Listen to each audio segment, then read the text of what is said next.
Good day po sa inyong lahat. So, ngayong araw po na to, ang content naman natin, it's about the common problem na na-encounter natin sa pag-aalaga natin ng poultry. So, bago ang lahat, shoutout muna tayo sa mga new subscriber natin na patuloy na nanonood ng ating mga video. Kay Mr. Roland Balbuena, kay Ian TV026 from Taiwan. So, yun po yung kanyang channel.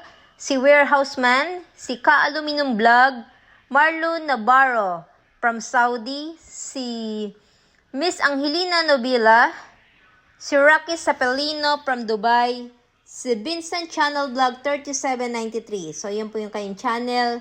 At si Richie Balang TV 6535 from Saudi. So, salamat po sa panonood nyo. So, ito ilan lamang sa mga problem na in everyday na ginagawa natin, makikita natin at mai-encounter natin sila. So, isa dito, yung paglilay nila ng egg. So, ang paglilay ng egg ng manok is usually nangyayari sa umaga. So, sa umaga, kahit hindi pa kami nagko-collect ng egg, nagko-collect kasi kami mga bandang alas 2 nagko-collect kami. Totally lahat yun nakapangitlog na. Pero sa umaga, ang ginagawa namin, nagko-collect na rin kami. Kasi po, isa sa dahilan kung bakit, dahil yung mga egg na naiiwan doon sa kulungan, hindi agad siya gumugulong.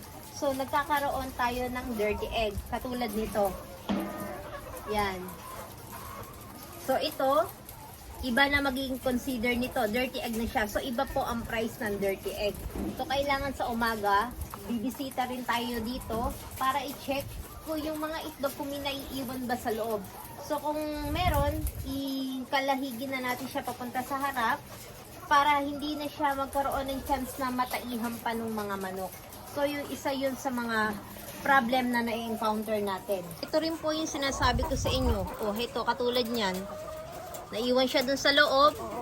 Hindi agad nakagulong. So, dumumi siya. Ayan, nadumihan. Kasi minsan, ang mga itlog, pag bumagsak siya, pag ganyan po ang bagsak niya. So, sa loob pa lang ganyan, no? Ganyan ang bagsak niya. Pag ganyan.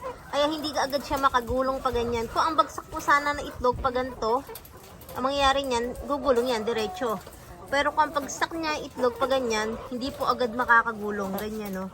Kaya pagka nandun siya sa loob, matataihan na siya. Maliban na lang kung magalaw silang lahat, magugulungan po yan. Sa pagpapakain po natin ng mga manok, iwasan po natin na nasisingawan yung pagkain nila. Dati nga may drum kami, may takip, namin nilalagay para hindi siya pasukan ng langaw. Meron naman sako, pwede namang buhulin para hindi makapasok tong mga langaw. Kaso, kumuha na sa timba, katulad nito. May nagpakain, tapos may natira sa timba, iniwanan na ganyan. So, edi mangyari, sumisingaw yung pagkain, tapos lalangawin sila. Pagka ganun, medyo may pagkamaselan dito minsan yung mga manok. Pagka ganyang nilalangaw-langaw na yan, sumingaw na. Parang minsan yung mga pagkain medyo napapanis, ayaw nilang kainin. Eh, tingnan mo nga ito, oh. Sa isang araw nga ito, oh. I-drain ko nga yan, eh. I mean, yung mga mugmog, yung mga darak, tatanggalin ko na naman yan. Kasi, hindi naman nila kinakain eh. Ayun o. Kailangan na linis ko na naman to. Yan. And isa pa sa problem na mai-encounter natin ay may mga manok tayo na mahina.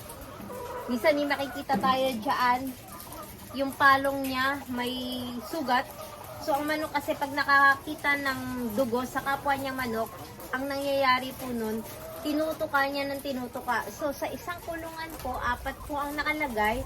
Kung isa po doon, yung palong niya or any parts of the body niya na may sugat, ang mangyayari po doon, yung mga kasamahan niya, pagtutukain at pagtutukain lang yun. So, kawawa naman po yung manok na may sugat. So, kailangan po doon, i-separate po natin yung manok. Kaya mainam din po, meron tayong separate na kulungan para just in case meron tayong mga manok na may problem, may sakit, ihiwalay po natin siya. Huwag po natin siya isama doon sa masisigla hanggang sa makarecover lang naman siya. Ihiwalay natin. Katulad ng isa dito, Meron dito yung binukod ko po, may sugat siya sa palong. Binukod ko siya, mag-isa siya sa kulungan. So, walang mangi-istorbo sa kanya. Maliban na lang itong kapitbahay niya, minsan natatapag kumakain kasi siya, inaabot pa rin siya, tinutuka. So yun, papakita ko po sa inyo. Yung manok na nakabukod po. So ito po yung manok natin na may sugat ang palong. Hayang binukod po siyang mag-isa. Ayan o, may sugat po siya. So kung nakasama po siya sa mga manok na katulad kasi yan, apatan. So, mangyari, tutukain lang siya ng tutukain. So, kailangan ibukod po natin yung manok na yan. Ayan, kawawa naman. Okay lang na mag-isi siya. Hanggang sa makarecover lang naman siya. Then, meron pa tayong isang problem. Nung isang araw ko pa ito ibinukod, matamlay siya. So, nandito naman sila. Dalawa sila. Ayan. Tingnan nyo naman. Etong isa na to, nung nilagay ko dito, yung palong niya nagba-violet kasi may sakit, hindi ko alam kung ano sakit niya, hindi siya makatayong mabuti, pero dahil binukod ko siya, nakakagalaw siya dito na maayos. Ngayon tingnan niyo naman po yung palong niya, mapula na siya.